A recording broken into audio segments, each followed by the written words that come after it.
কুমিল্লার রসমালাইয়ের নাম শুনলে জিভের জল আসে অনেকেরই।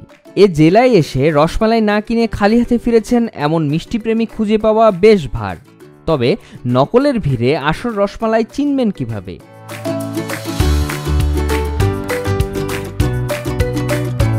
আসল নকল চিনতে একটু ইতিহাসের দিকে চোখ বুলানো যাক। 19 শতকের দিকে কুমিল্লায় শুরু হয় রসমালাই বানানো। জেলার গোয়ালপট্টির ঘোষেরা দুধ ঘন করে ক্ষীর বানিয়ে তাতে ছোট ছোট শুকনো রসগোল্লা ভিজিয়ে দিতেন, যাকে প্রথমে বলা হতো ক্ষীরভোগ। এই মিষ্টি পর্যায়ক্রমে পরিচিতি পায় রসমালাই নামে। 30-এর দশকের প্রথম থেকেই কুমিল্লায় প্রথমে ক্ষীরভোগ, আদি নাম ক্ষীরভোগ, এই ক্ষীরভোগেই পরিণত হয়েছে রসমালাই হিসাবে। রসমালাইয়ের পুরো নাম ক্ষীরভোগ এবং তার বিরাট জনপ্রিয়তা ছিল, এবং এই কুমিল্লার ক্ষীরভোগ পরবর্তী পর্যায়ে যখন রসমালাইয়ে পরিণত হয়, রসমালাই হিসেবে তখন সারা দেশে তার সমর্থিত হয়।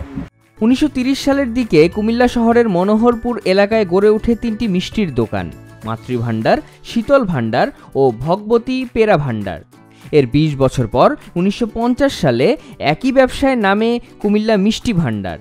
এই 4 প্রতিষ্ঠান প্রথমে শুরু করে ছানার মিষ্টি তৈরি।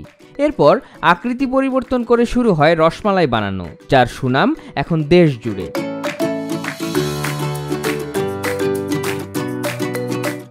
কুমিল্লা নগরীর প্রাণকেন্দ্র কান্দিরপাড় থেকে 200 গজ পূর্ব দিকে মনোহরপুর। সেখানকার একটি টিনশেড ভবনে যাত্রা শুরু আসল মাতৃভাণ্ডারের রসমালাইয়ের। তার দুই পাশে ভগবতী পেরা ভাণ্ডার ও শীতল ভাণ্ডার, আর উল্টো দিকে কুমিল্লা মিষ্টি ভাণ্ডার।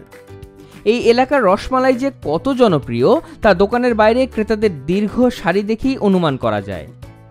মাতৃভাণ্ডার তো অনেকগুলো বিভিন্ন ব্রাঞ্চ আছে বিভিন্ন জায়গায়, স্পেসিফিক্যালি এটাতে আছে। বিভিন্ন জন থেকে জিজ্ঞেস করলে কোনটা হলে বেস্ট হয়, সবাই যেটা বললো এটাই ভালো হবে, মানে এই ইয়াটাই, মানে এই দোকানটার কথা বললো, সেখানে এখানে চলে আসা। তো আমার বড় বোন জামাই ওর ভাগ্নিরা আসবে বেড়াইতে, তাই ওদের জন্য আসলে আমার মূলত প্রত্যেক এলাকারই একটা বিখ্যাত কোনো জিনিস থাকে, তাই কুমিল্লার রসমালাই হলো আসলে দেশের সেরা রসমালাই আর কি।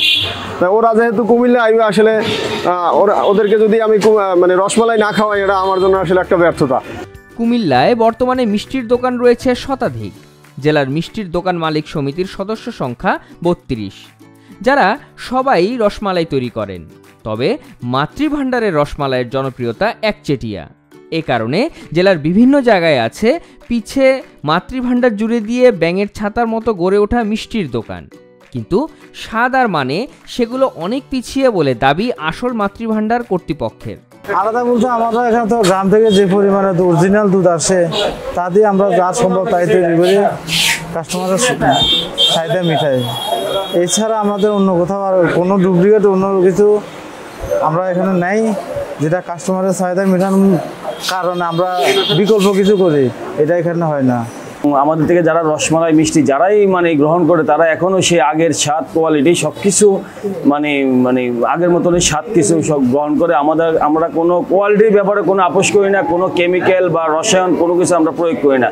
দুধ, চিনি, এটাই আমরা সর্বোচ্চ কাঁচামাল, এবং এই কাঁচামালগুলো আমরা সর্বোচ্চ গ্রহণ এবং কোয়ালিটি পর্যায়ে মানে সংগ্রহ করার চেষ্টা করি। রসমালাই তৈরি করাও বিশাল এক কর্মযজ্ঞ। প্রথমে 1.5 ঘন্টা জাল দিতে হয় 1 মণ দুধ, যা থেকে মালাই পাওয়া যায় 17 থেকে 18 কেজি। এরপর চুলা থেকে নামিয়ে রাখা হয় ঘন সেই মালাই। তারপর ময়দার খামি দিয়ে তৈরি করা হয় ছোট ছোট দানার মতো মিষ্টি। পরে এগুলোকে বড় পাত্রে একসঙ্গে মেশানো হয়। এই মিশ্রণ ঠান্ডা হলেই তৈরি হয়ে যায় জিভে জল আনা রসমালাই।